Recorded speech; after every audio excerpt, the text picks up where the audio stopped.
Recent గా మా అత్త కూతురిది శ్రీమంతం జరిగింది. అన్ని క్యాప్చర్ చేయలేకపోయినాను, కొన్ని చేసినాను. మేమేం చేసేసినామో చూసేయండి. శ్రీమంతం ముందు రోజు మార్నింగ్ టిఫిన్ ఏం చేయాలని అడిగారు. నాకు ఉగ్గాని అంటే చాలా ఇష్టం అండ్ హాస్టల్లో ఉండి చాలా మిస్ అయినాను ఉగ్గానిని. సో అందుకోసమే అదే చేయమంటే అందరి కోసం ఉగ్గాని చేసినారు. చాలా మంది ఉన్నాం కాబట్టి టబ్ కేసి కలిపేసినారు. చాలా బాగుంటుంది ఉగ్గాని. మంచిగా పప్పుల పొడి వేసుకొని తింటుంటే. బజ్జీలు మిస్ అయినాయి. అంతమందికి బజ్జీలు చేస్తుంటే ఆఫ్టర్నూన్ అయిపోతుంది. అదే ఒక మార్నింగ్ అస్సలు తినాలనిపించలేదు మాకు. అందుకోసమే ఉత్త ఉగ్గాని తినేసాము. టిఫిన్ తిన్నాక ఖాళీగా ఉన్నామని చెప్పి మా అన్న వచ్చేటప్పుడే పనసకాయ తెచ్చినాడు. సో అది ఎలా పండిందని తెలుసుకోవడానికి దాని మీద ట్యాప్ చేస్తే సౌండ్ వస్తే అది బాగా పండినట్టంట. సో అదే చెప్తున్నాడు మాకు కూడా. మా బావ మా అన్న చాలా కష్టపడి కోసేస్తున్నారు దాన్ని. ఈ పనసకాయ తినడానికి బాగుంటది కానీ కోయడం చాలా కష్టము అండ్ చాలా పని. సో వాళ్ళు కోసేసిన తర్వాత అందరం కూర్చొని మంచిగా ఒలిచేసాము. మా గ్యాంగ్ అంతా సపరేట్. పెద్దోళ్ళంతా ఒక సైడ్ ఉంటే పిల్లలంతా ఒక సైడ్ ఉంటాము. సో ఇక్కడంతా పిల్ల బ్యాచే ఉంది. అందుకే మీకు పెద్దోళ్ళు ఎవరు కనిపించలేదు. ఇట్లా పనులన్నీ మేమే చేస్తా ఉంటాము. చాలా కష్టపడి వీకినందుకు చాలా బాగుంది పనసకాయ. బాగా పండిపోవడం వల్ల చాలా స్వీట్ గా ఉండింది. ఒలుచుకుంటూనే సగం తినేసాను నేనైతే. నాకు చాలా ఇష్టం పనసకాయ. మీలో ఎంత మందికి పనసకాయ ఇష్టమో కమెంట్ చేయండి. అందరం ఉన్నాం కాబట్టి అన్ని పనసకాయలు ఒలిచిన 2 రోజుల్లో అయిపోయినాయి. ఆ రోజే సగం తినేసాము. మళ్ళీ రోజు పెట్టుకొని మళ్ళీ తిన్నాము. అన్ని ఒకటే రోజు తింటే మళ్ళీ ఎక్కడ మోషన్స్ అవుతాయో మళ్ళీ ఫంక్షన్ లేకుండా లేస్తామని చెప్పి ఎత్తి పెట్టేస్తున్నారు.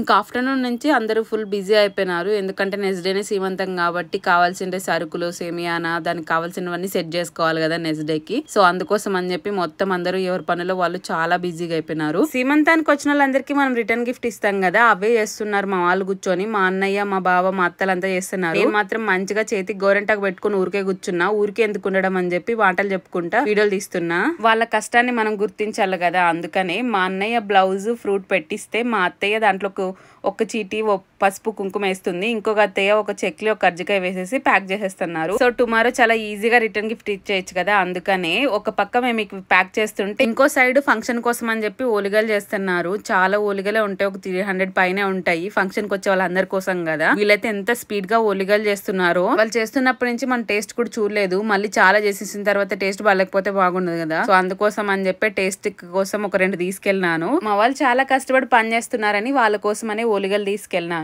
బాగున్నాయంట. బట్ రేక్ ఎక్కువ పెడుతున్నారంట. సో మా అత్త వాళ్ళు వచ్చి మళ్ళీ నీట్ గా చెప్పారు రేక్ తగ్గించమని, లేకపోతే టేస్ట్ బాగుండదు కదా. సో అందుకోసం అని చెప్పి ఒక్కొక్క ఓలిగా సపరేట్ గా ఎంత బాగా ప్యాక్ చేస్తున్నారో. మనం అంత ఓపిక్ గా చేయాలంటే అస్సలు అవ్వదు. చాలా ఈజీగా నీట్ గా చేస్తున్నారు. సో దట్ రేపు మనం పెట్టడానికి చాలా ఈజీగా ఉంటుంది. ఒక్కొక్కరికి ఒక్కొక్కటి అని చెప్పి ఒక పక్క వీళ్ళు ఇచ్చేస్తుంటే ఇంకో పక్క మేము మొత్తం రిటర్న్ గిఫ్ట్లన్నీ ప్యాక్ చేసిన తర్వాత మా అక్క బ్యాక్గ్రౌండ్ డెకరేషన్ కోసం అని చెప్పి ఒక బొమ్మ గీస్తుంది. మేమంతా ఫస్ట్ లో అనుకోలేదు బ్యాక్గ్రౌండ్ డెకరేషన్ ఎక్కువగా. అందుకోసమని ఏం తీసుకురాలేదు. బొమ్మే కదా గీసేద్దాం అనుకోయింది. బొమ్మ అయితే ఈజీగానే గీసాం గానీ కలర్లు మాత్రం అస్సలు లేవు. ఎంత ఇబ్బంది పడ్డాము ఆ కలర్ల కోసము. ఏ బొమ్మ గీద్దామని ఫైనల్ చేయడానికి ఎంతసేపు పట్టిందో, ఫైనల్ చేసిన తర్వాత అది కరెక్ట్ అవుట్పుట్ రావడానికి ఇంకెంత కష్టపడిందో మా అక్క. మనం అంత దగ్గరుండి కమాన్ అని ఎంకరేజ్ చేయడం తప్ప మనమేమి ఇన్వాల్వ్ అవ్వము.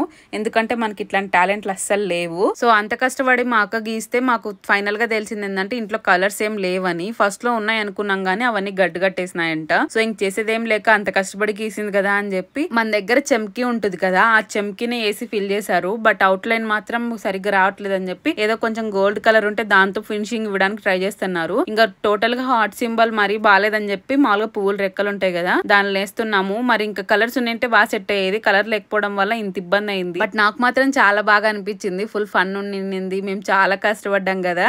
సో అందరం కలిసి అట్లా చేస్తూ ఉంటే బాగా అనిపించింది. మార్నింగ్ అది చేసేసిన తర్వాత డెకరేషన్ ఏదో చిన్నగా చేసేసి తర్వాత పొంగల్ వడ తినేసి ఇంక పోయి రెడీ అయిపోయినాము శ్రీమంతం కోసం అని చెప్పి. ఆ లోపే వీళ్ళు ఇవన్నీ రెడీ చేసేసినారు. శ్రీమంతంలో పెట్టడానికి కోసం అని చెప్పి మంచిగా ప్లేటింగ్ చేసి పెట్టేసినారు. ఇవన్నీ మా అత్తయ్య వారం ముందు నుంచే కష్టపడి చేపించింది. ఇంకా అన్ని పెట్టేసి శ్రీమంతం స్టార్ట్ చేసేసినారు. అక్కడ వీడియోలో కనిపిస్తుంది మా రెండో బావ కొడుకు. భలే ఉన్నాడు కదా క్యూట్ గా. శ్రీమంతం అంతా సక్సెస్ఫుల్ గా అయిపోయింది. ఫుడ్ వీడియో తీసుకోవడం మర్చిపోయినాను. చాలా బాగుంది. మీకు వీడియో ఎలా ఉందో కామెంట్ చేయండి. నచ్చితే లైక్ చేయండి. కొంచెం సబ్స్క్రైబ్ చేసుకోవచ్చు కదా. Okay bye.